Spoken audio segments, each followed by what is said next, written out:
আগুৱাই হুজেন কেটৰ যা হয় হয় মই এতিয়া উপস্থিত আছো অভয়াপুৰীৰ ৰাজহ চক্ৰ বিষয়া সৃজন গ্ৰামৰ কাৰ্যালয়। ইয়াত আপোনালোকে দেখিছে এতিয়া প্ৰায় 11টা বাজে আৰু 10 মিনিট আছে। আপোনালোকে দেখিছে এতিয়ালৈকে মানে অফিচৰ দুৱাৰ খোলা নাই। আপোনালোকে আহিব পাৰে। মই ভিডিঅ'টো দেখাবলৈ অনুৰোধ জনাইছো। এইটো চাৰ্কেল অফিচাৰৰ ৰুম, এইটো ষ্টাফ। এতিয়ালৈকে চাওক আপোনালোকে ঘড়ীটো চাওক, মোৰ ঘড়ীটো চাওক এতিয়া কিমান বাজি আছে। এতিয়া 11টা বাজিব 10 মিনিট আছে। এতিয়ালৈকে আচৰিত কথা, অসম চৰকাৰৰ যি নমুনা, কামৰ নমুনা, অসম চৰকাৰৰ কাৰ্যালয়ৰ যি কামৰ নমুনা, ইয়াত দেখিছে ইয়াত এতিয়ালৈকে দুৱাৰখন খোলা নাই।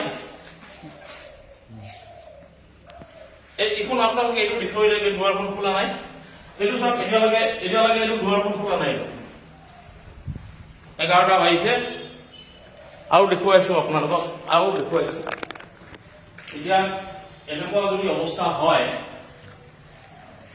এইটো দেখুৱাইছো মেইন দুৱাৰ এখন, মেইন দুৱাৰ এতিয়ালৈকে আপোনালোকে দেখিছে এতিয়ালৈকে দৰ্জা খোলা নাই। এতিয়ালৈকে অকল চকীদাৰে তালাটো খুলি দিছে, দৰ্জা খিৰিকী সকলো বন্ধ। 11টা বাজিল। এয়া আমাৰ কৰ্ম সংস্কৃতি আপোনালোকক দেখুৱাইছো।